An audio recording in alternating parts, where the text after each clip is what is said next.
que incluyen al pene y la uretra masculina, dejando para próximo desarrollo los procesos infecciosos del pene y también traumáticos del pene, ¿ya? Entonces vamos a enfocarnos en esa patología así general del pene, que no incluye infecciones ni traumatismos.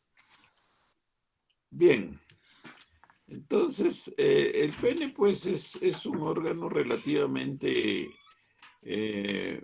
hasta cierto punto difícil de que tenga patologías, salvo que haya exposiciones francas, ¿no? Hayan algunas alteraciones congénitas y algunas enfermedades que vamos a ir desarrollando, ¿ya? Bien, entonces voy a presentar la pantalla para desarrollar el tema. Cualquier preguntita que hubiere al final de la ponencia, ¿ya?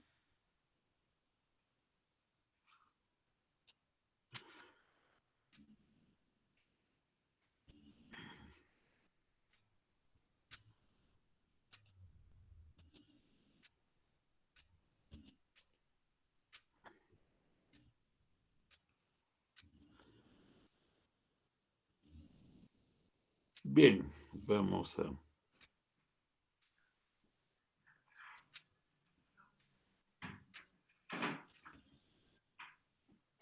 Estamos mirando nuestra pantalla, ¿no es cierto?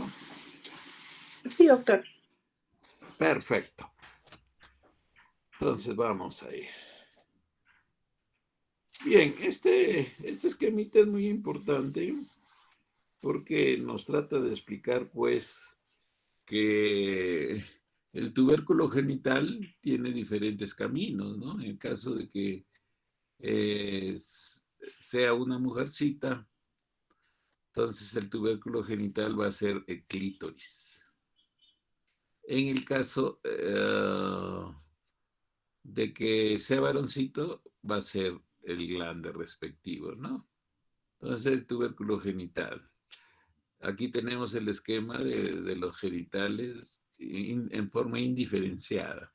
Viene la diferenciación de cada parte de este esquema indiferenciado. Las protuberancias genitales en la mujercita van a evolucionar hacia los labios mayores. Y en los varones, más bien, va a evolucionar con una fusión al escroto, al escroto en sí. Tenemos también nosotros los pliegues genitales. Los pliegues genitales de la mujer van a evolucionar a los labios menores y en el varón van a evolucionar a un alargamiento de la uretra y van a conformar básicamente lo que es el eje y la uretra peniana, el tronco del pene, ¿no? Entonces acá. Entonces es importante tener presente esto. Acá tenemos unos esquemas en que tenemos que resaltar algunas cosas. Primero, hay que tener presente, este sería el tronco peniano. Hay que tener presente de que el prepucio largo se acepta como normal cuando cubre 2/3 de glande. ¿Ya? Más de eso o menos de eso, no es que se considere anormal, sino son variantes de lo normal, ¿no? Pero la mayoría de varoncitos, de varones, va a tener, pues, cubriendo el prepucio los 2/3 proximales del glande. Hay que reconocer algunas estructuras que son importantes, ¿no es cierto? Tenemos la fosita navicular, la corona, el surco subcoronal, los cuerpos cavernosos, el cuerpo esponjoso que incluye la uretra. Acá tenemos en este corte transversal así del pene, tenemos unas estructuras que son importantes siempre tenerlas presentes. Aparte de los cuerpos cavernosos y el cuerpo esponjoso que cubre, que envuelve a la uretra, tenemos nosotros diferentes estructuras que pasan básicamente por la zona dorsal. Tenemos la vena dorsal superficial, tenemos la vena profunda dorsal, que tiene un calibre considerable, tenemos la arteria dorsal y tenemos los nervios dorsales, ¿no? Los nervios dorsales pueden ser profundos y superficiales también. Lo importante del esquema es resaltar que los nervios dorsales están alejados de la línea media. En un adulto en promedio están unos más de 5 a 7 milímetros lateralmente de la línea media. ¿Esto por qué es importante este dato? Para la infiltración.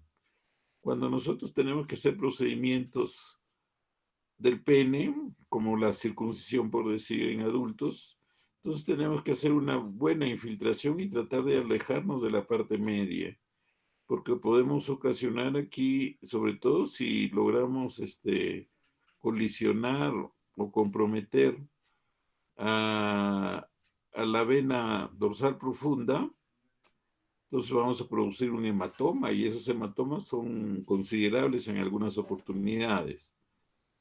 Esta vena hay que tener presente que esta es la vena que drena todo este complejo sistema de vasos de circulación que es el pene. El pene no es otra cosa pues que gran cantidad de acúmulo de diferentes estructuras vasculares, ¿no? Venas, senos venosos, todo hay acá. Entonces, esta vena va a surcar en la zona dorsal y se va a introducir detrás del pubis hacia la zona de la próstata, dorsalmente a la próstata, ¿no? Y es una vena que hay que tener mucho cuidado porque maneja gran flujo y sobre todo cuando se hacen cirugías prostáticas, que puede ser una prostatectomía radical, hay que rápidamente, iniciando la cirugía, a hacer la ligadura respectiva, ya, porque si no puede crear muchos problemas con el sangrado persistente que produce. Bien.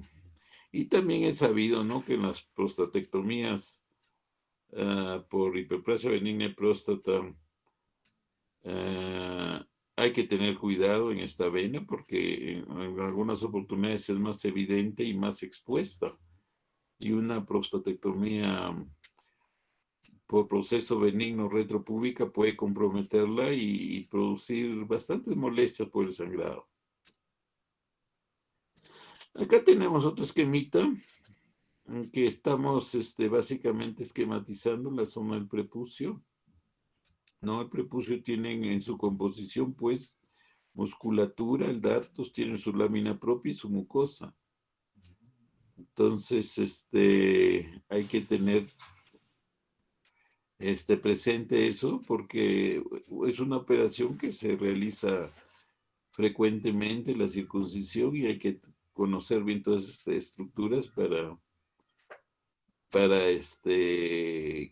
evitar problemas, evitar complicaciones, ¿no? Acá tenemos la dorsal, tenemos la fosita navicular.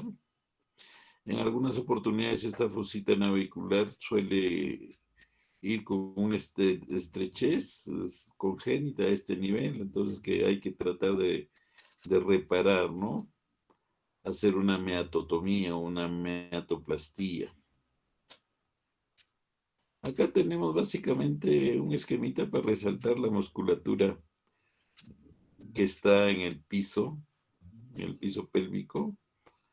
Hay varios musculitos que son importantes, hay que tenerlos en consideración.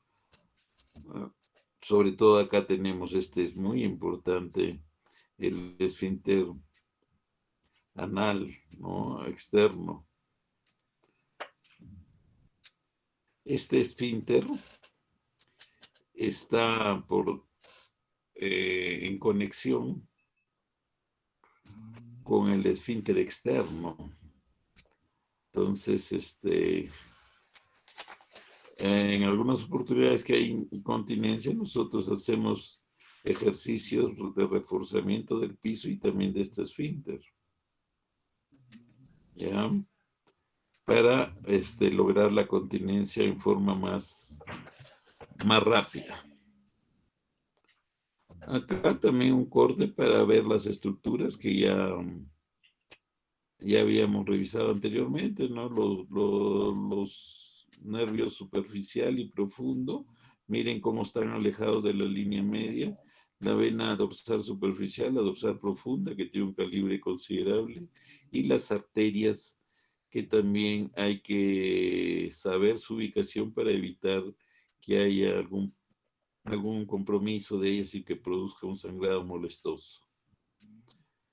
Ya tenemos acá ya la distribución propia de los cuerpos cavernosos y su unidad que tiene firme con el cuerpo esponjoso, ¿no?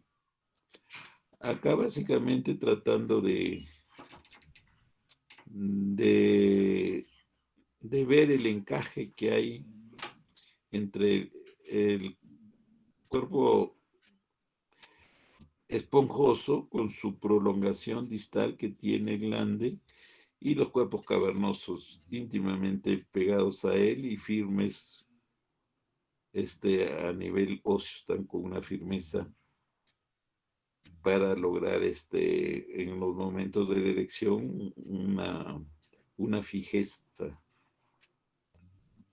Bien, entonces ya vamos a pasar a ver algunas anomalías congénitas, ¿no? Del pene. Nosotros consideramos el pene un órgano muy importante en cuanto a la determinación del sexo masculino, ¿no? Entonces, si no, tenemos la apenia, el prefijo A es sin pene, apenia, es una entidad rara. La uretra se abre sobre el perineo o dentro del recto, por ausencia del pene. Se le debe considerar como perteneciente al género femenino. Así de tajante es. El megalopene se presenta en niños con incremento de producción de testosterona. Ejemplos en los tumores de las células intersticiales del testículo, ¿no? Las células de Leydig.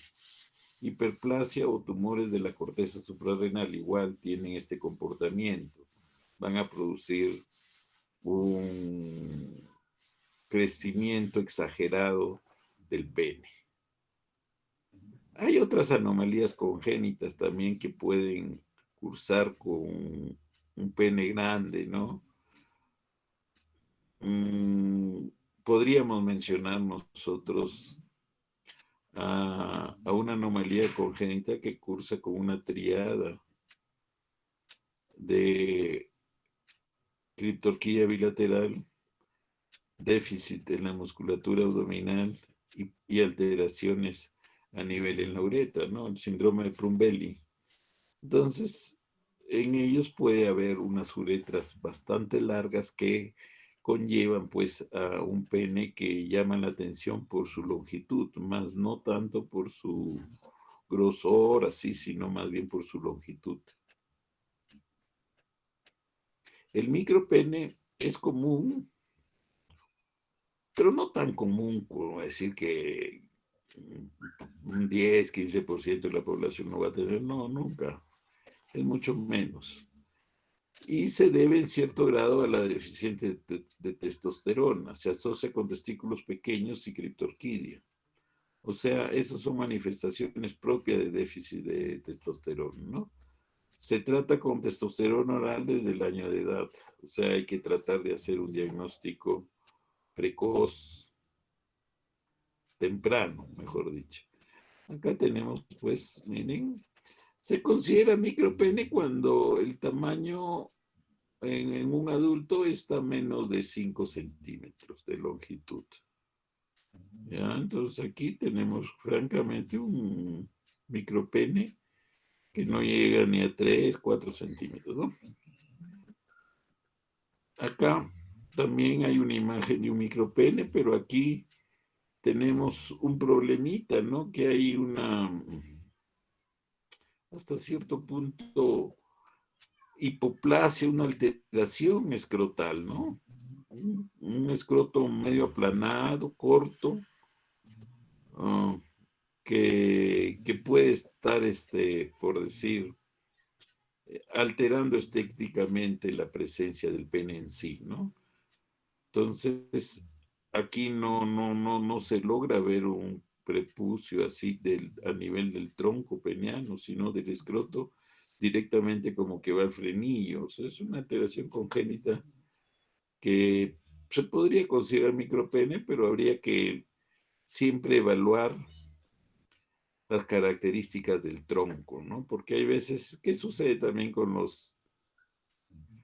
algunos niñitos obesos? Ellos generalmente también tienen hipoplasia escrotal y su penecito se umbilica, o sea, se esconde por la grasa, ¿no? Ellos pueden tener una capa de grasa que puede oscilar entre 4 o 5 centímetros, lo que hace perder la visualización del pene. Eso se llama pene oculto, que no tiene nada que ver con el micropene, ¿ah? Eso es por obesidad y una cuestión estética que tiene algún tratamiento, sobre todo cuando ya pasan la etapa de la pubertad y entran a la adultez, se hacen pastillas para mejorar estéticamente la presencia de lo que aparentemente sería un micropene, pero en realidad es un pene oculto. La duplicación de la uretra es rara, se debe resecar una de ellas, o sea, no pueden haber dos uretras, pues. La mejor es la que permanece y la otra hay que realizar el exéresis. Las estenosis uretrales son raras y se dan en la fosita navicular, o sea, antes del meato uretral externo.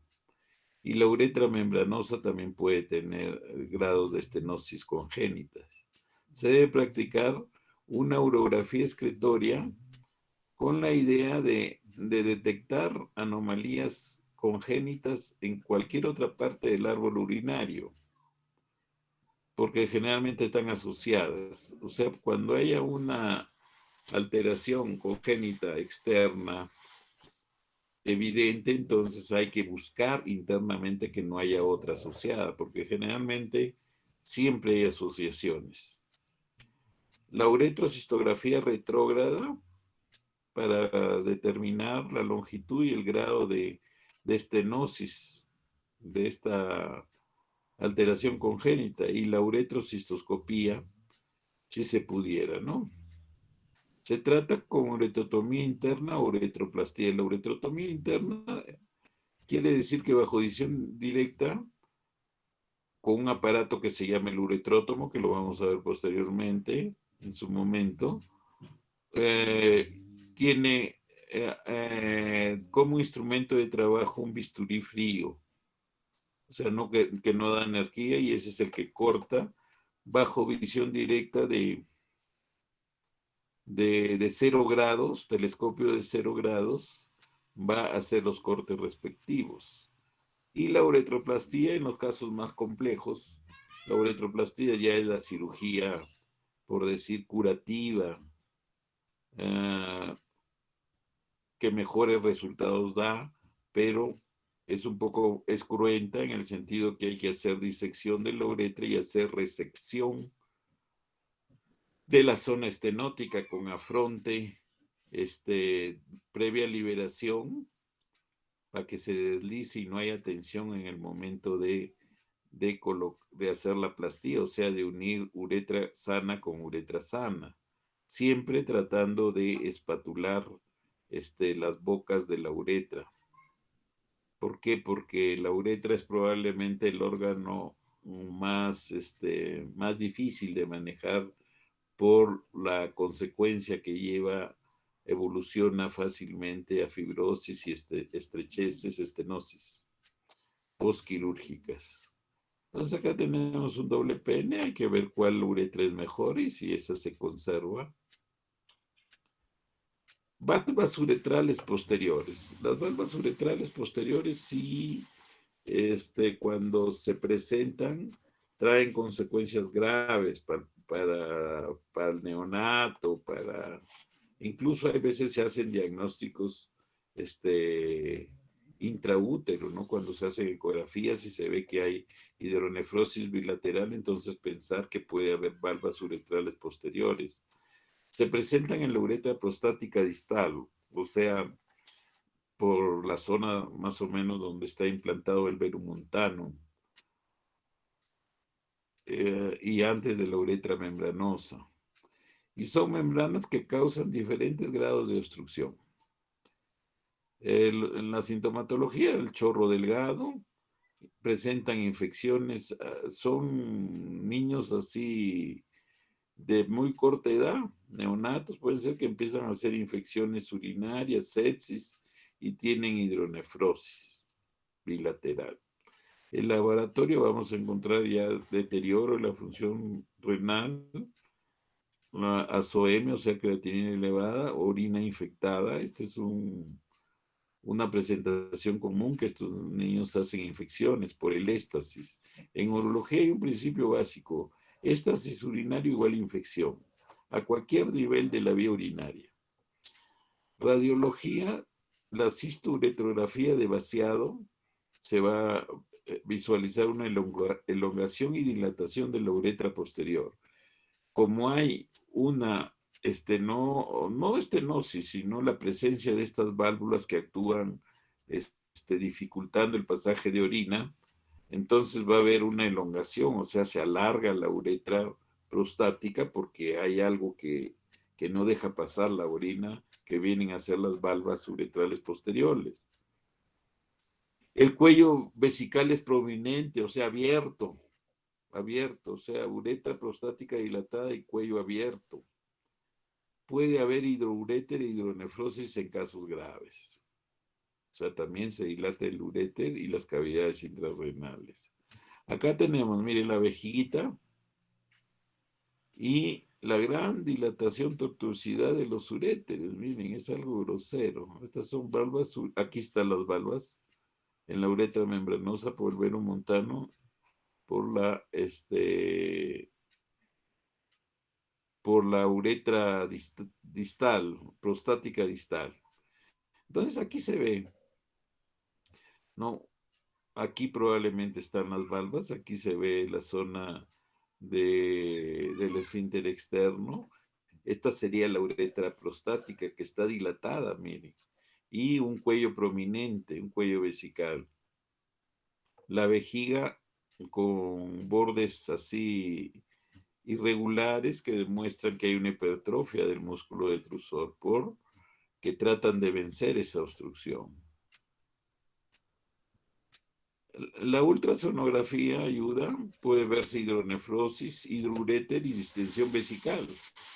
Son vejigas grandes, pero con paredes engrosadas, con el detrusor engrosado. Puede detectarse hidronefrosis fetal. O sea, esto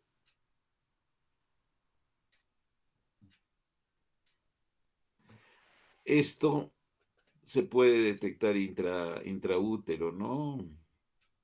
E incluso se hace cirugía actualmente para solucionar el problema. Exploración instrumental, uretrocistoscopía que visualiza cambios en la vejiga por obstrucción, es una vejiga irregular, y el diagnóstico se confirma con la visualización de las valvas. Se miran las valvas en la uretra prostática distal, ¿no? El tratamiento consiste en la destrucción de las valvas, que pueden ser con fulguración transuretral,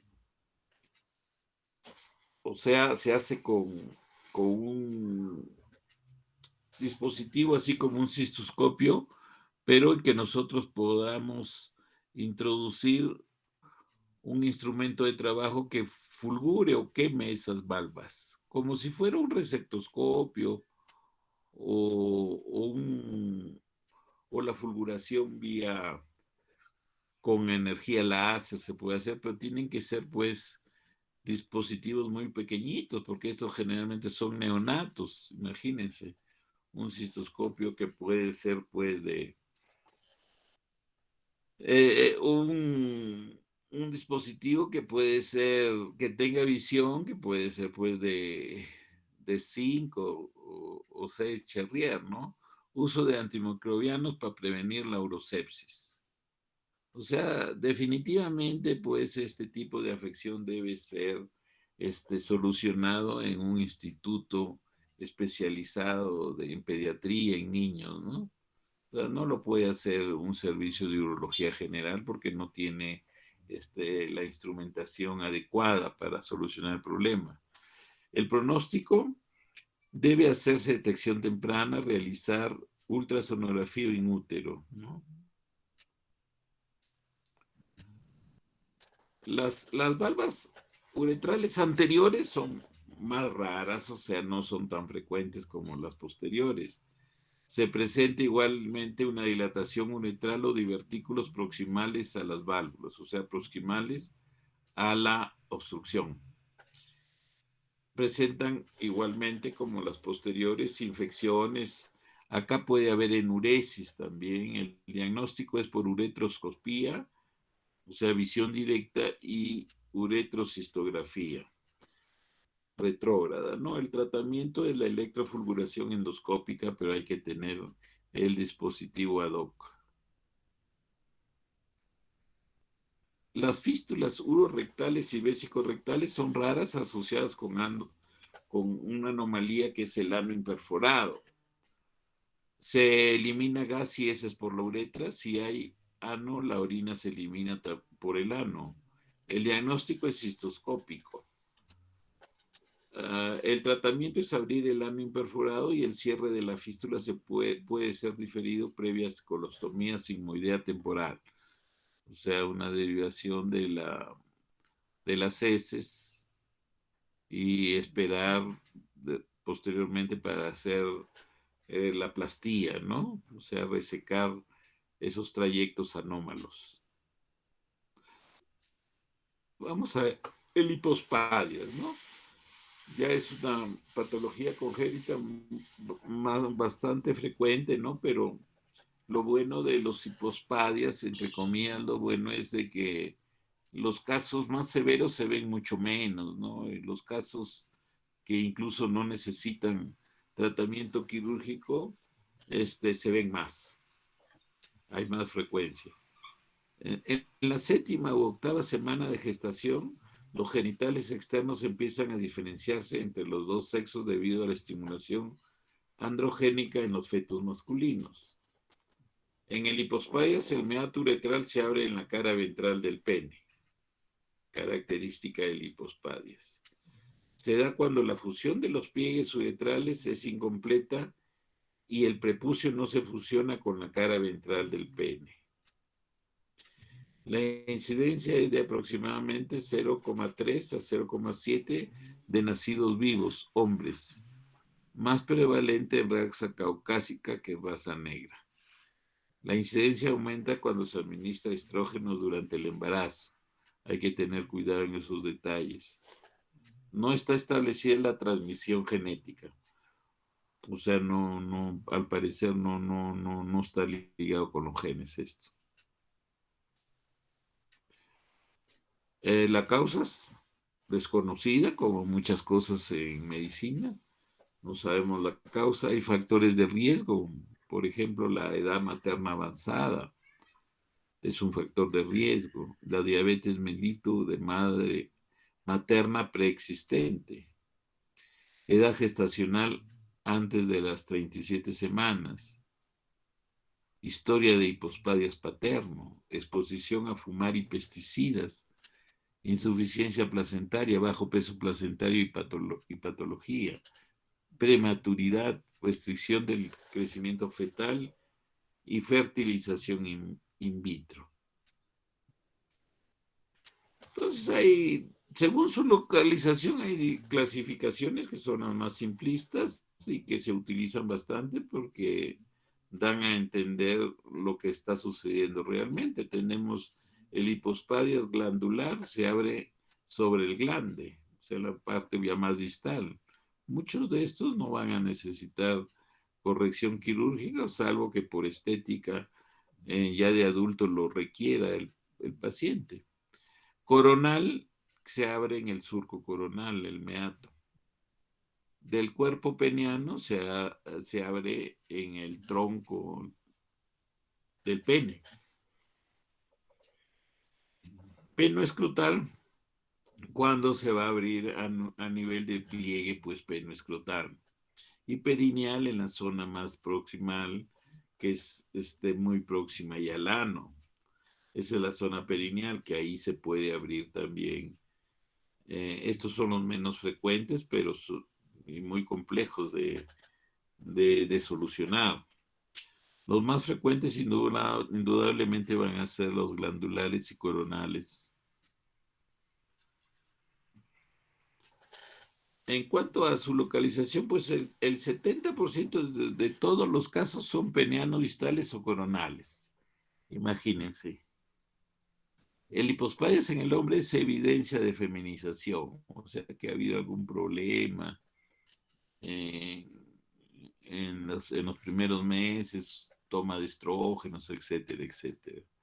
Los recién nacidos con hipospadias no deben ser circuncidados. Ese es un delito que no hay que cometer, ¿no? Pues la piel del prepucio puede ser útil para la reconstrucción futura de la uretra, ¿ya? Entonces, no cometer ese error. Según su anatomía, entonces hay otra clasificación de hipospadias.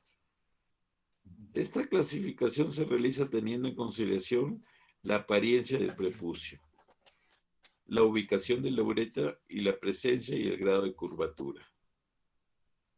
Tenemos un primer grupo que vendrían a estar la forma frusta de hipospadias. Es una forma incompleta o parcial de hipospadias. Se da en el 10% de los casos, se presentan anomalías meatales insignificantes, prepucio asimétrico y sin curvatura peniana. Entonces, lo típico pues de la hipospadia, vamos a ver en los esquemas posteriormente, que hay una curvatura ventral. Esa curvatura ventral se da porque hay una placa ahí que hace punto fijo y no deja distender al pene, ¿no? Hay una curvatura hacia abajo, que se le llama el cordé, por la presencia del cordé, que es una fibrosis que hay que resecarla para que pueda estirarse, entre comillas, normalmente el pene. El hipospadias, otro grupo, el hipospadias estándar, hay meato ectópico, prepucio encapuchado dorsal, característica, o sea, clásico sin fusión de prepucio en el escroto, tamaño del pene y glande normales, y existe curvatura de pene variable. Se da en el 65% de los casos, el más frecuente. Otro grupo sería los hipospadias severos. El meato uretral ectópico se encuentra en el escroto o en la zona del periné. El glande tiende a ser muy pequeño, menor de 14 milímetros, y hay curvatura peniana severa, o sea, ventral. Se da en el 20% de los hipospadias. Y tenemos variantes raras que incluyen cordé. Cordé viene a ser la fibrosis esa que hay a nivel de la ausencia de la uretra, sin hipospadias. Megameato con prepucio aparentemente normal. Se da en el 5% de los hipospadias. Entonces, en cuanto a la clínica, tenemos que hay en los hipospadias hay un encordamiento, o sea, una curvatura del pene, ventral, hacia abajo. Pene en forma de capucha, o sea, el prepucio le hace como si fuera una capucha. Causado por el prepucio ventral deficiente o ausente. O sea, casi en la parte ventral solo está la cuerda, no hay prepucio. Y todo el prepucio está en la parte dorsal, dando un aspecto de capucha. El meato hipospádico puede ser estenótico, ¿no? Puede ser puntiforme, generalmente son puntiforme. Datos de laboratorio. Frotis bucal para establecer el sexo genético. La uretrocistoscopía que evalúa el desarrollo de los órganos sexuales internos. La urografía excretoria detecta anomalías genitales, renales o ureterales. Siempre no olvidarse, cualquier anomalía congénita en los genitales externos nos obliga a realizar una urografía excretoria para descartar que no hayan anomalías congénitas internas a nivel renal o ureteral o de la pelvis renal. Entonces acá tenemos esquematizado varios tipos de hipospadias, ¿no? Tenemos en el lado A el hipospadias estándar. Hay una abertura meatal en el borde glandular.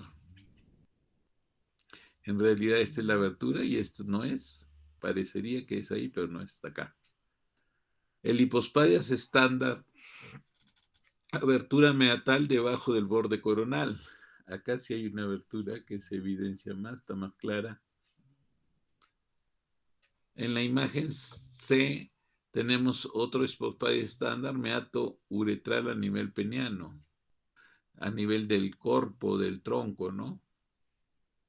En la imagen D, hipospadias estándar, meato uretral a nivel penoescrotal. Acá tenemos ya los pliegues escrotales y a ese nivel está, ¿no? El hipospadia severo meato perineal es más grave, esto no, ya a nivel perineal hay la apertura del meato. Y en la imagen F, hipospadia severo también meato perineal, ¿no? Acá, para un esquema para diferenciar lo que vendría a ser el hipospadias, la apertura en la zona dorsal, y hipospadias, la apertura en la zona ventral. Ahí tenemos, vamos a ver en otra imagen, el capuchón que les digo, ¿no? Esta zona donde no hay uretra, hay un cordé, y ese no hay prepucio casi, el prepucio se fue para la zona posterior lateral y le forma un capuchón. Esa es la característica típica del hipospadias. Acá tenemos imágenes de hipospadias igualmente. Acá tenemos, mira, la cuerda ventral que les digo, que es el cordé. Probablemente el meato debe estar por aquí. Aquí está el cordé y el capuchón dorsal. El tratamiento se estipula que debe ser antes del año de edad, desde los 6 meses al año de edad. Se usan injertos como los injertos de mucosa oral. Se presentan fístulas en el 30% de los operados. Ese es el gran problema de la cirugía de hipospadias, ¿no? Las fístulas. Se debe tratar el encordamiento ventral, o sea, sacar el cordé y hacer de que se libere el pene, ¿no? Y después ya formarle, crearle la nueva la neuretra, que generalmente la mayoría de las veces se elabora con piel prepucial, que se toma del prepucio dorsal, ¿no? Del capuchón. Para eso sirve. El tratamiento, la derivación y corrección urológica están reservados para aquellos pacientes en los que existe un problema funcional potencial, que incluye desviación importante del flujo urinario, o sea, aquellos que no pueden orinar hacia abajo, sino se va mucho más abajo, incapacidad para miccionar desde una posición de pie, o sea, no pueden orinar de pie, disfunción eréctil debido a la curvatura peniana que provoca dificultades en el coito, problemas de fertilidad debido a dificultades de la eliminación del esperma. El epispadias es más raro, mucho más raro, se va a presentar 1 en 120,000 hombres. Tipos glandular a nivel del glande, en la zona, el abocamiento del meato en la zona dorsal. Peniano, el meato se localiza entre la sínfisis púbica y el surco coronal. Y el peno púbico, más severo, ¿no? Acá para que vean más o menos unos esquemas. Es raro, bastante raro, y en las mujeres es mucho más raro, miren. 1 de 450,000 mujeres. El epispadias se presenta curvatura dorsal, es al inverso que el hipospadia, ¿no? Está hacia arriba la curvatura del pene. Los huesos púbicos se encuentran separados como en la estrofia vesical. O sea, hay una diastasis ahí. La cirugía debe corregir la incontinencia, eliminar el encordamiento para enderezar el pene y extender la uretra hasta el glande. El epispadias peniano y peno púbico presentan incontinencia en 75 a 95% de los casos. Ya, entonces ahora vamos a ver otra patología que es el priapismo.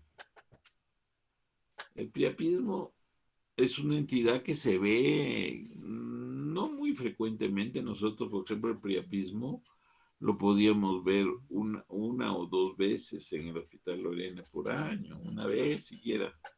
Es una erección prolongada dolorosa.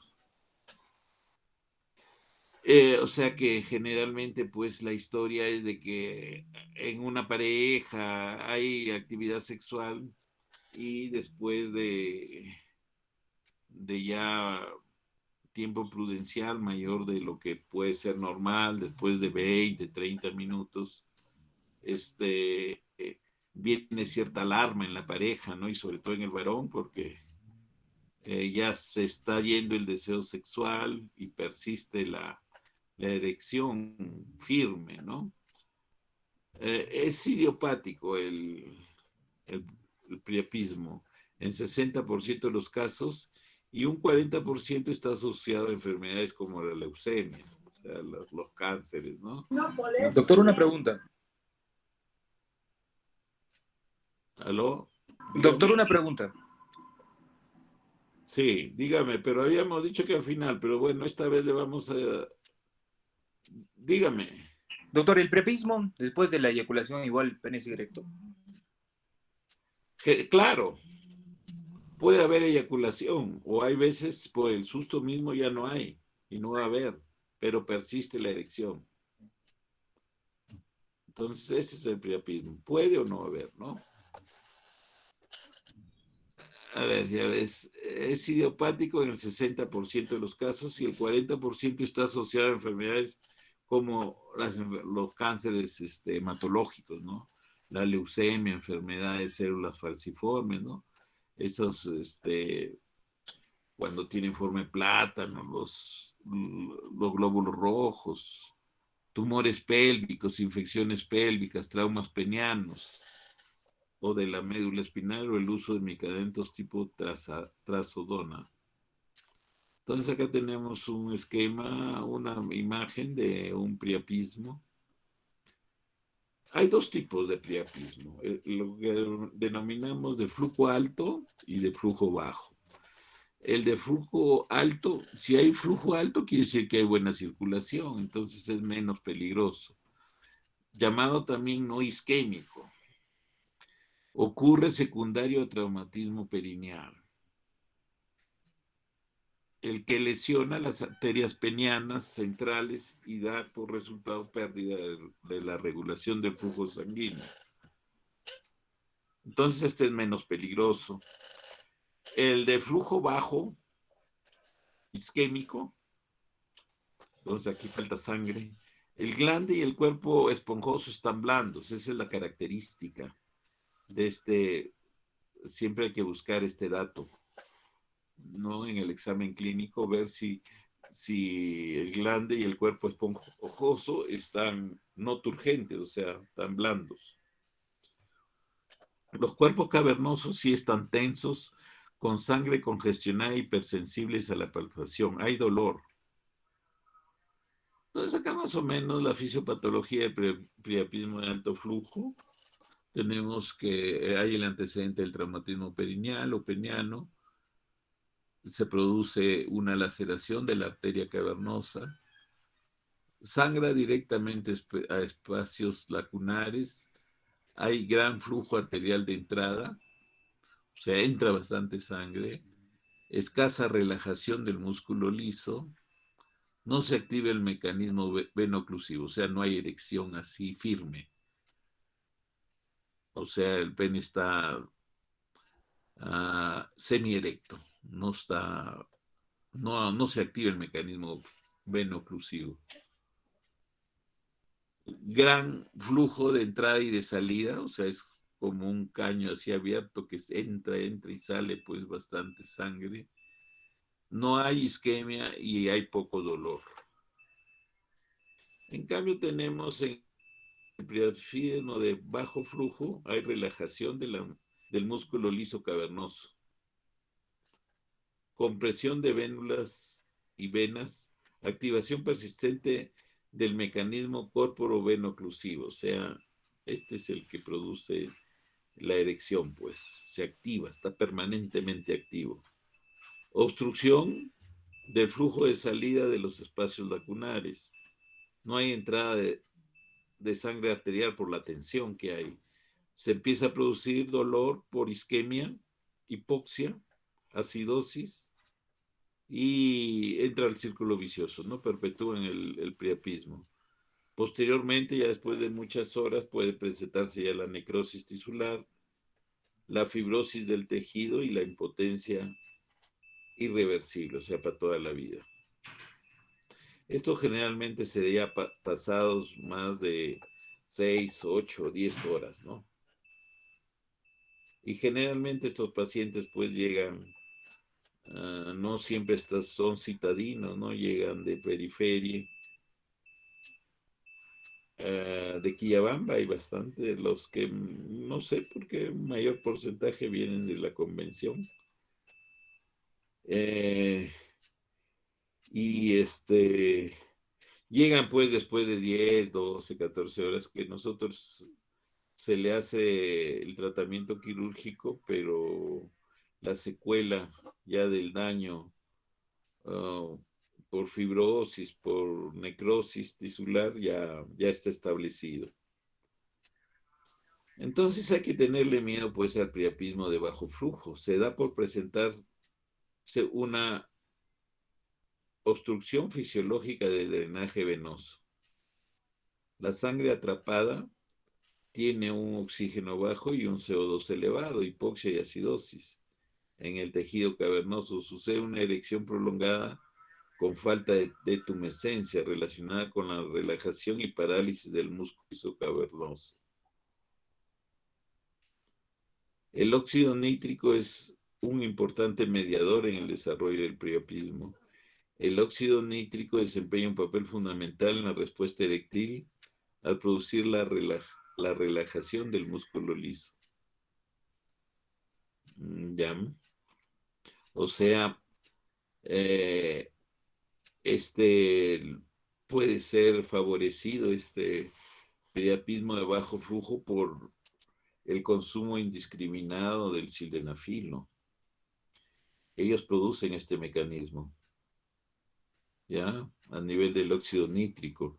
La erección prolongada en el priapismo isquémico conduce a un daño estructural del tejido eréctil relacionado en parte con el edema tisular. El daño tisular microscópico ocurre desde las 4 a 6 horas después del inicio de la erección.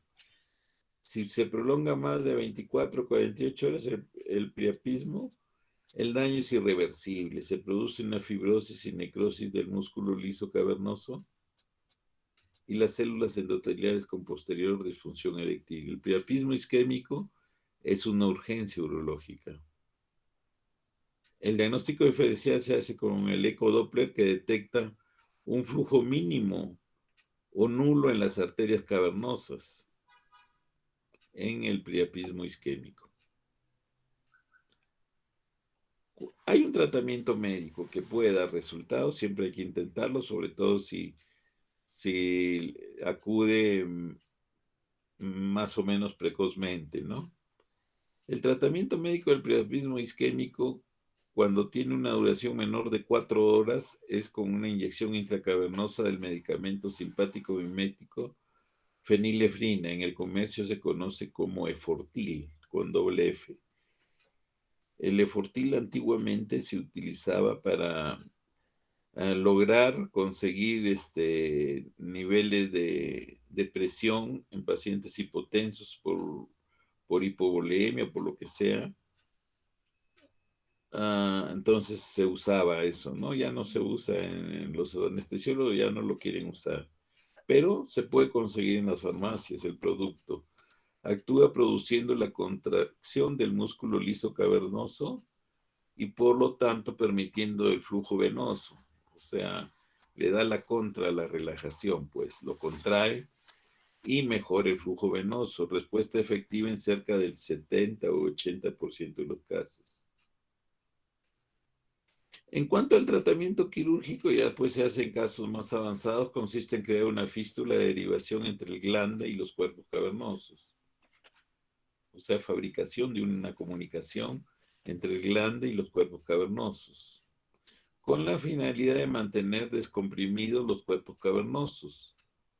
Para que persista la fístula se debe ejercer presión intermitente cada 15 minutos sobre el cuerpo del pene. Una vez establecida la fístula, la comunicación entre el esponjoso y el cavernoso hay que tratar de mantenerla permeable, esa comunicación. Otra técnica es la derivación de la vena safena a los cuerpos cavernosos.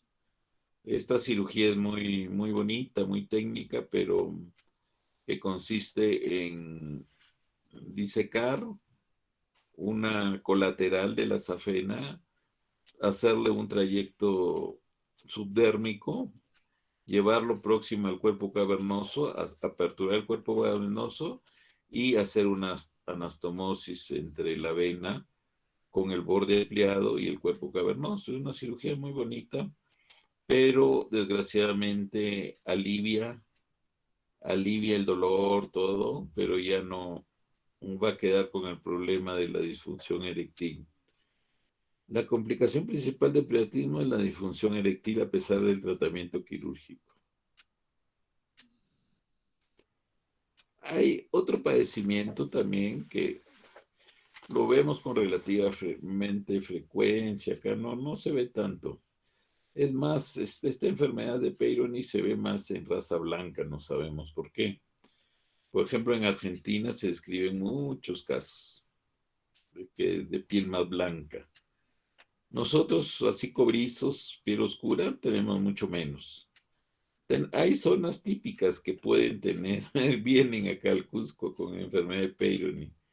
Son más o menos de la zona de Apurímac, puede ser, y también hay una zona del Cusco que próxima por allá por Apurímac, que hay gente de piel blanca, vienen de ahí, de esas zonas. Se presenta en edad madura, produce, edad madura es mayores de 30, 40 años, ¿no? Esa es la edad más o menos que se presenta. No hay tan ancianos, ¿ah? Porque estos vienen con el problema básicamente de que hay dolor en la relación sexual, ¿no? Y dolor tanto en el varón como en la mujer también hay como dispareunia, hay dificultad para tener una relación sexual satisfactoria. Produce erección dolorosa con curvatura peniana. Escasa erección distal al área comprometida. Puede haber dificultad para la penetración incluso. El cuerpo del pene presenta una placa dura, fibrosa, que compromete la túnica albuginea. La placa se localiza cerca de la línea media dorsal del cuerpo del pene. Entonces acá está bien esquematizado todo, bonito. Miren, aquí tenemos nosotros la placa fibrosa en los cuerpos cavernosos. Tira como si fuera una cuerda causando la curvatura. O sea, se erecta y hay punto fijo, entonces se encurva para arriba. Acá tenemos la carcasa exterior donde se forma la placa en el cuerpo cavernoso, ¿no? Acá tenemos un hombre normal, ¿no? La erección no hay placas, no hay punto fijo y no tiene por qué haber curvaturas. Acá tenemos una enfermedad de Peyronie-Pene con incurvatura dorsal que se produce al inyectar suero fisiológico. Entonces, esta maniobra nosotros la hacemos, ¿no? Para demostrar la curvatura, qué grado de curvatura tiene. Entonces le inyectamos suero fisiológico en el cuerpo cavernoso y vamos a lograr determinar exactamente el grado de curvatura. Acá tenemos un resultado final con incurvación corregida, ¿no? Después de haberle hecho, hay recorte, aparte de retirar la placa, se puede poner un injerto a ese nivel y también se hacen algunas plicaturas, ¿no? Pero, ¿cuál es el problema? Que después de un tiempo, el injerto que hemos colocado, que puede ser de mucosa labial, también se usa la vaginal del, del escroto, el testículo. ¿Qué sucede? Que se empieza a fibrosar después de unos meses. O sea, muy dudoso es el tratamiento. Tan es así que varios urólogos americanos no les gusta operar esto y ellos aconsejan no tocarlos, salvo grados muy extremos. No tocarlos porque tienen remisión que puede ser espontánea después de varios meses. Entonces, ellos no lo tocan. El prepucio no puede ser...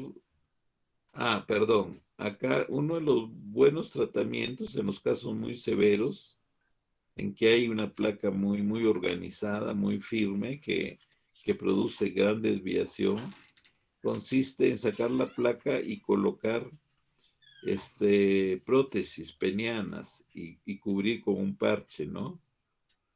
Entonces, eso sí da mejores resultados, pero el problema es el costo de la prótesis, ¿no? Se pueden poner prótesis semirrígidas, que es la de Cardión, pero incluso las semirrígidas, en que permanentemente casi esté erecto el paciente,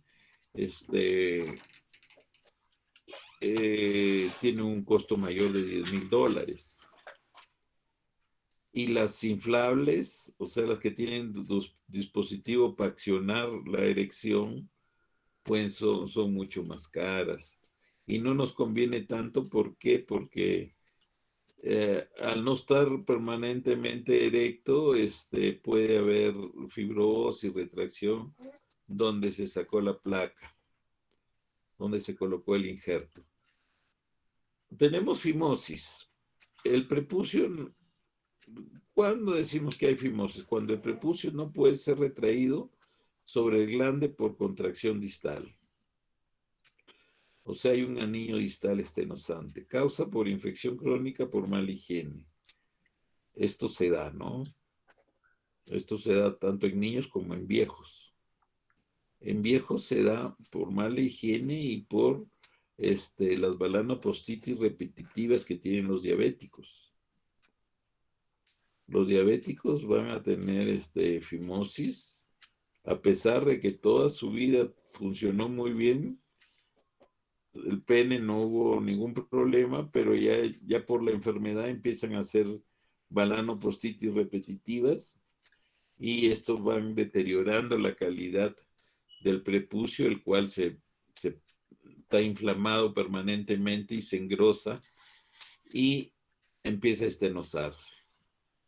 Es un gran problema para los diabéticos, ¿no? Porque les impide tener alguna actividad sexual. Se asocia con carcinoma de células escamosas. Hay esa asociación. El tratamiento es la circuncisión. Acá tenemos un anillo distal estenosante que se ven cambios tróficos de la piel, del prepucio, ¿no? Se ve como si hubiera una fibrosis ahí, ¿no? Parafimosis. Es el estado en que el prepucio, una vez retraído sobre el glande, no puede regresar a su posición normal. Entonces, retrae el prepucio y después ya no lo puede volver a su sitio original.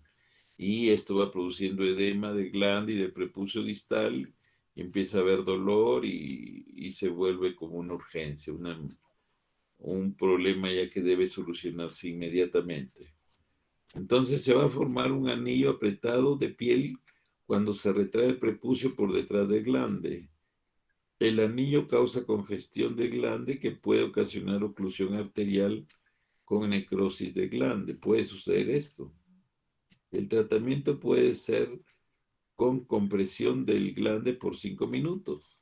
Hay un esquema posteriormente que vamos a ver cómo es.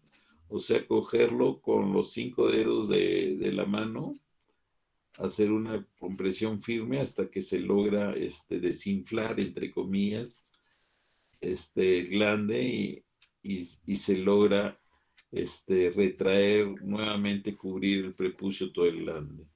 En ocasiones el anillo constrictor requiere incisión bajo anestesia local. O sea, eso se llama la incisión dorsal, que es un tratamiento temporal porque después hay que hacer la circuncisión igualmente. Se usan antibióticos y luego se realiza circuncisión al ceder la inflamación. Miren, acá se ve pues, está congestionado el glande, el prepucio distal también, y hay un anillo estenosante acá. Entonces aquí se puede hacer una incisión dorsal o se puede hacer también la descompresión con maniobra compresiva con la mano. Acá igualmente la parafimosis, miren el edema prepucial y el glande que está pletórico.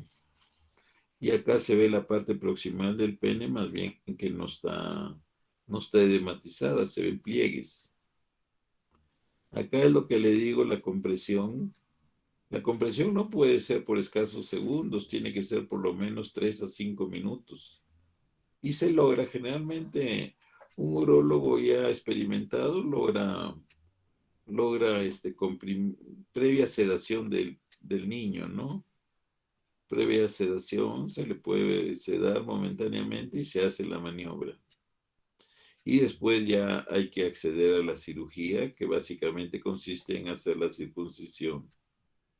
Acá tenemos la incisión dorsal, se hace una incisión en el eje longitudinal y se hace un cierre en el eje transversal para ampliar el calibre en la zona estenosante. Entonces quedaría así, pero el corte lo hicimos así y el cierre se hace en forma transversal. Entonces esa es una manera de salir de la emergencia y después se le programa la circuncisión. La circuncisión entonces está indicada en pacientes con infección balano-prepucial recurrente, o sea, las balanoprostitis repetitivas. También cuando hay procesos infecciosos en los niños, que pueden ser más de 2, 3 episodios, entonces pensar en hacer la circuncisión. O mejor dicho, habría indicación para hacer la circuncisión si se han descartado cualquier otro factor que puede favorecer infección. La fimosis y la parafimosis también están indicadas, ¿no? Entonces acá para ver el punto, no pinchar nunca en la parte media por la presencia de las venas dorsal y profunda. Entonces más bien de la parte media en el adulto, unos 7 milímetros lateralmente infiltramos. Acá se ven los nervios dorsales, alejarnos de la línea media. Acá hay dispositivos, sobre todo en un tiempo hace más aproximadamente unos 30 años, 30 a 35 años, se realizaba sistemáticamente la circuncisión en todas las clínicas dedicadas a partos y cesáreas, ¿no? Entonces, eso cambió porque de todas maneras,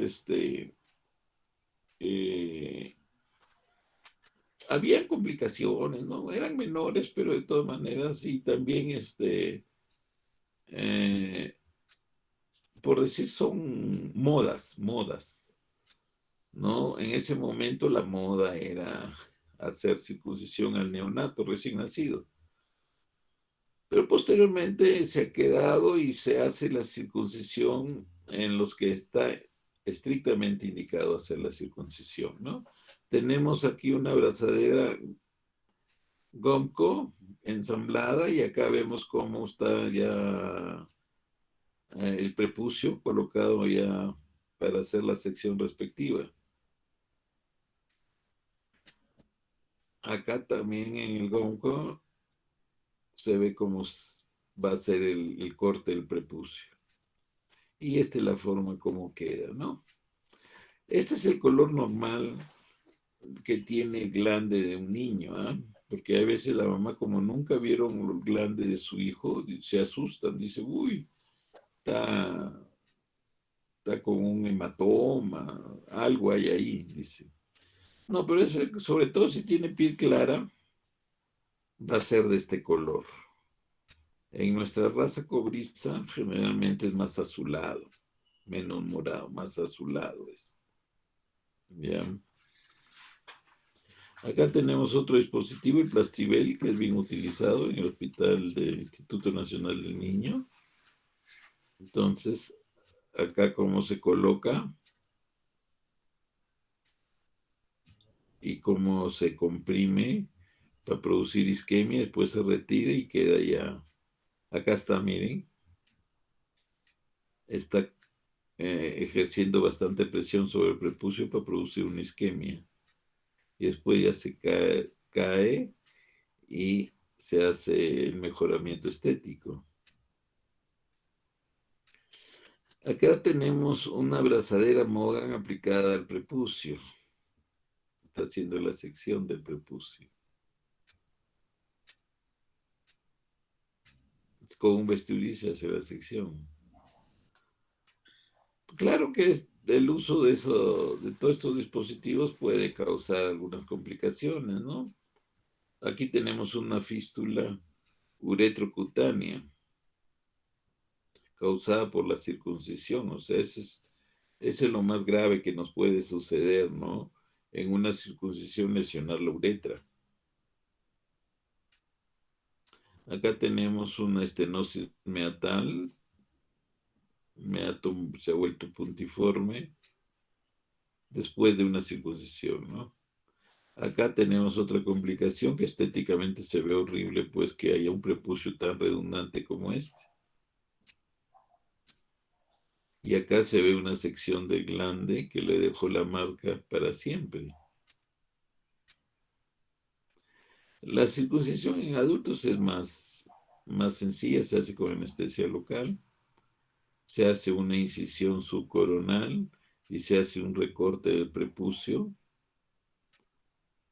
Primero un despegamiento, después un recorte, después acá está, miren, el despegamiento, recorte, y después se hace la fronte entre el prepucio proximal y el prepucio subcoronal. Acá otra manera de hacerlo, también cada uno lo hace como le parezca. Esta es la técnica dorsal de hendidura, que se hace un corte a través del prepucio, más o menos calculando cuánto es lo que se va a resecar, y todo el prepucio redundante se reseca y después se hace la unión del prepucio. Otra manera de hacer, ¿no? Bien parecía la otra, despegar parte. Primero, esta es clave, la incisión subcoronal. incluido aquí se secciona también el frenillo. Se secciona el frenillo y se empieza a liberar una parte del prepucio distal para hacer un deslizamiento del prepucio y hacer el afronte con el, con el prepucio subcoronal. Generalmente hay que dejar unos 3 milímetros, porque hay veces uno estira y deja muy poquito y ya no hay cómo unir este prepucio acá y tiene que pegarlo a la corona. Y eso es mala técnica. Acá los resultados al final se ven. La estenosis uretral está causada por infección. Antiguamente, pues, habían infecciones, no habían antibióticos y las gonorreas llevaban a estenosis uretrales. O también a traumatismos, ¿no? O por el uso prolongado de catéteres uretrales permanentes. Esto se ve ahora en la pandemia, ¿no? Que cerraron todos los servicios de urología y solo se atendía emergencias. Entonces, si al paciente que estaba retenido con próstata le cambiaban la sonda cada 2 semanas. Entonces, ellos eran proclives a poder tener una estenosis uretral por traumatismos persistentes por el cuerpo extraño. El traumatismo externo, como las fracturas pélvicas, pueden lesionar parcial o totalmente la uretra membranosa y originar estenosis graves y complejas. Las caídas, este es lo más grave que puede haber, ¿no? Los traumatismos, fracturas pélvicas que se dan por atropello, accidentes de tránsito, caídas de grandes alturas. Esos arrancan la uretra membranosa por fracturas pélvicas y es muy difícil manejar, ¿no? Quirúrgicamente hay que tener mucha sapiencia, experiencia, porque hay veces la zona de fibrosis es muy, muy larga. Entonces, si para hacer la plastía hay que unir uretra prostática con uretra membranosa. O sea, hay veces no alcanza, muy tenso. Es un espacio muy, muy grande. Entonces hay que haber en algunas oportunidades a entrar con un equipo de traumatología para que nos dé un camino por resecando o lateralizando el pubis. Las caídas a horcajadas producen estenosis vulvares. Las estenosis uretrales son angosturas fibróticas compuestas por colágeno denso y fibroblastos. La fibrosis se extiende al cuerpo esponjoso, adyacente causando lo que se llama la espongiofibrosis. La estenosis disminuye el chorro urinario y causa dilatación de la uretra proximal. Se produce hipertrofia del detrusor con aumento de la orina residual. La obstrucción grave y prolongada origina descompensación de la unión uretero-vesical. Puede haber reflujo, hidronefrosis e insuficiencia renal. La éstasis urinaria crónica produce infección. Se pueden producir secundariamente fístulas uretrales, abscesos periuretrales. La clínica, disminución del chorro urinario, disuria por la quiuria, palpación de induración en la zona de estenosis, sobre todo en las caídas ahorcajadas. En la uretra vulvar se va a tocar un nódulo duro que correspondía a la zona de estenosis.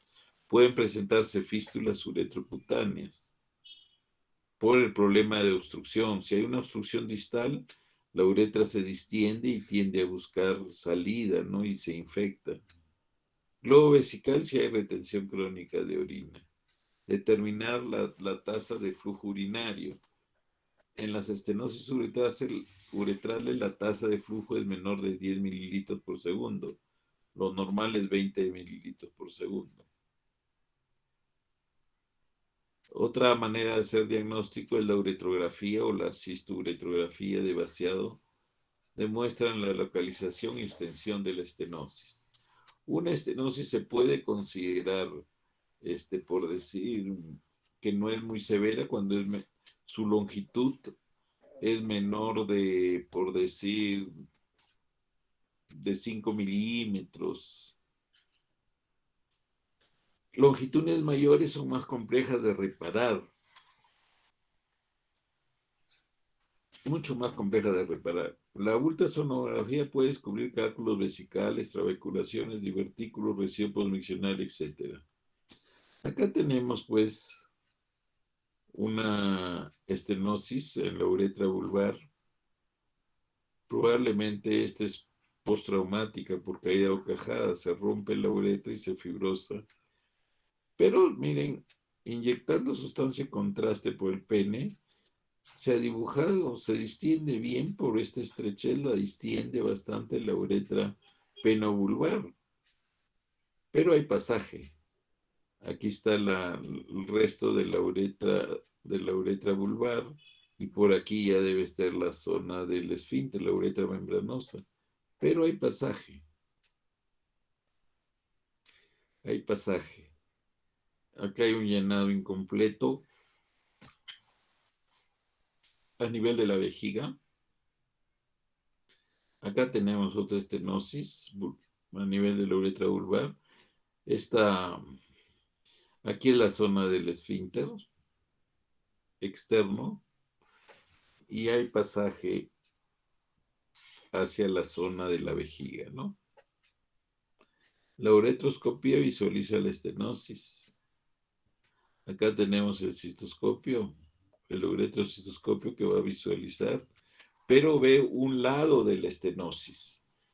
Entonces, por eso es mejor hacer una uretrocistografía retrógrada, que nos va a ver más, nos va a dar indicios de la longitud de la estenosis. El diagnóstico diferencial, obstrucción prostática benigna o maligna, o cáncer o hiperplasia benigna de próstata, dan un cuadro muy semejante.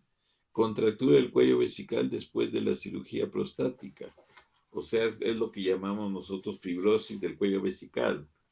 Después de hacer una prostatectomía tanto abierta o RTU, se fibrosa esa zona del cuello y se estrecha. El carcinoma uretral también. En cuanto a las complicaciones de las estenosis uretrales, tenemos prostatitis crónica, cistitis, infección de vía urinaria crónica, divertículos, fístulas uretrocutáneas, abscesos periuretrales, carcinoma uretral y cálculos urinarios. En cuanto al tratamiento, tenemos la dilatación. Esto ya con el grupo de práctica lo hemos ventilado y vemos que la dilatación pues no es curativa nunca. Previa anestesia de la superficie, o sea, la instilación de lidocaína gel, que debe ser de 10 a 12 centímetros cúbicos. Se pasan sondas filiformes, ya el grupo ya las conoce de práctica, las sondas filiformes, a través de la uretra hasta 22 French.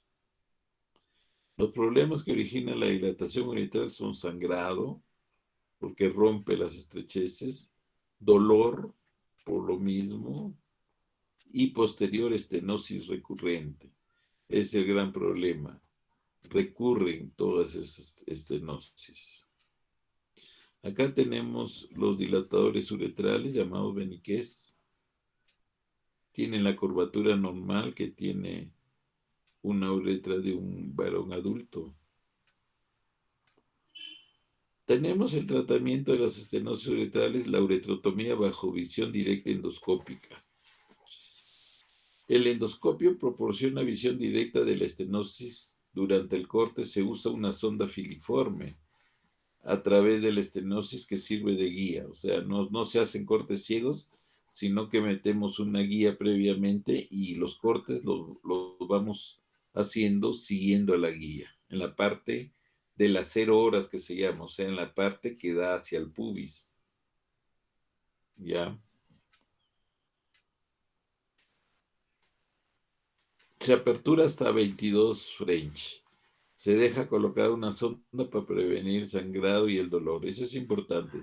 Después de una uretrotomía interna, no hay que, por decir, si se ha hecho cortes hasta 22 Cherrier, dejarle una sonda que no sea muy ajustada a esa uretra, que sea de 18 Cherrier, se le puede dejar, o 20, ¿no? Este procedimiento es ventajoso porque requiere anestesia mínima local más sedación. Se puede repetir si recurre la estenosis y es seguro con pocas complicaciones. Las estenosis cortas, menores de 2 centímetros, deben escindirse totalmente y realizar luego una anastomosis primaria. La estenosis de más de 2 centímetros, la longitud, pueden tratarse con uretroplastía, con injertos en parche. Se obtiene un injerto cutáneo de grosor completo, de piel peniana o mucosa bucal, que es muy buena. El injerto cubre el defecto de la incisión uretral en la línea media de toda la longitud de la estenosis, más 5 centímetros adicionales en cada extremo, para que no haya tensión. La estenosis de la uretra membranosa se produce generalmente por traumatismo de la pelvis ósea. El tratamiento es por abordaje perineal con escisión del defecto uretral y anastomosis directa de la uretra vulvar a la prostática. Esta es la cirugía más compleja que hay. Por eso es que muchos urólogos no nos animamos así a hacer uretroplastías, porque es bien tedioso esto. Queda tenso y se abre, y la evolución, si hay mucha tensión, es la fístula nuevamente. A veces es necesario practicar pubectomía, lo que les decía, parcial desde el abordaje perineal para mejorar la aproximación uretral.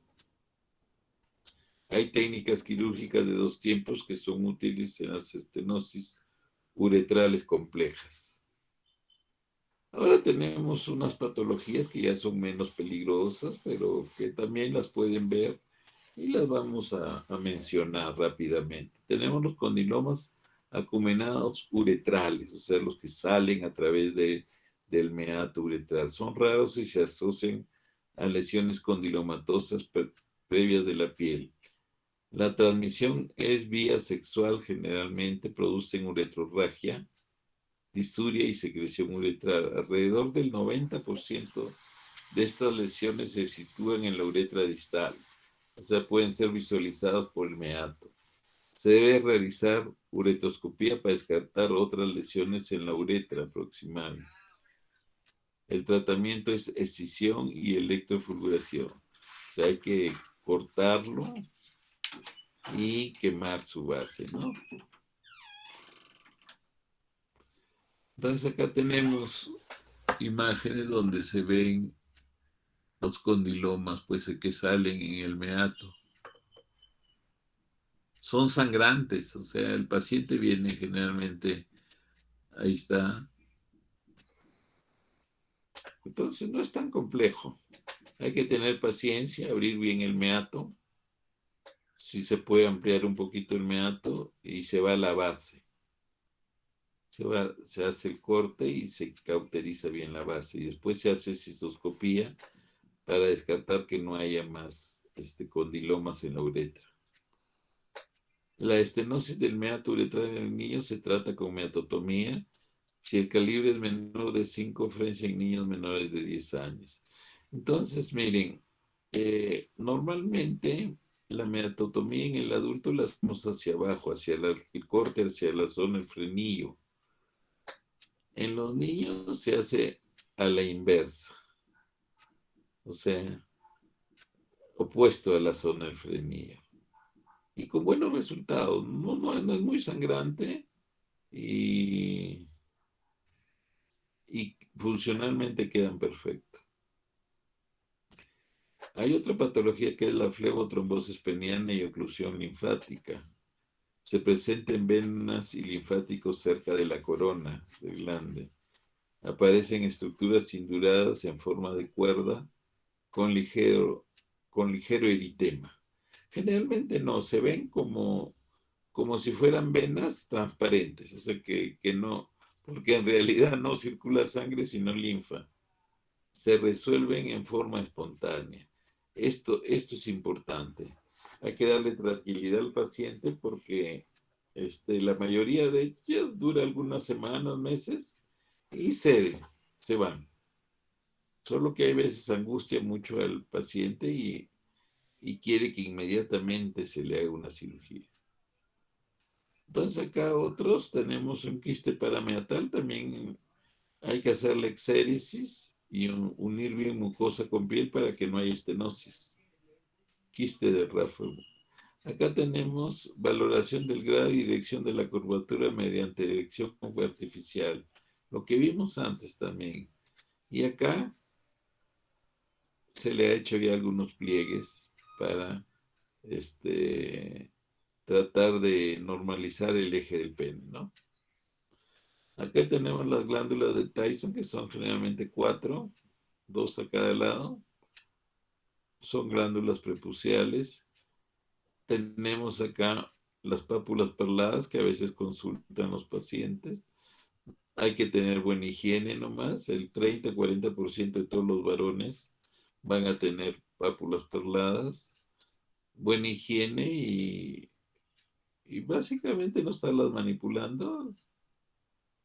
Entonces, no hay que hacer nada en estos casos, ¿no? Son estructuras normales. Muy bien. Si tuvieran alguna preguntita, podríamos absorberla. Doctor, hablando de las pápulas perladas en el pene, si las tocas mucho, ¿qué podría causar? Las inflamas, las vuelven más hipertróficas, no hay que estarlas tocando. Hacer buena higiene nada más.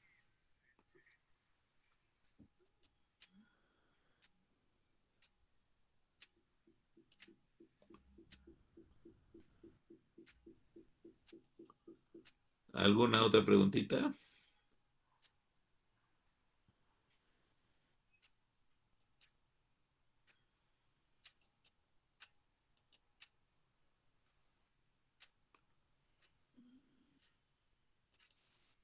Bien, entonces vamos a quedar ahí, pues.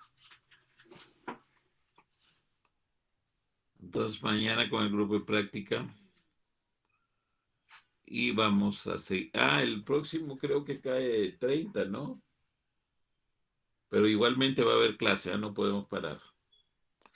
Clase tanto de teoría como de práctica. ¿Ya? Muy bien.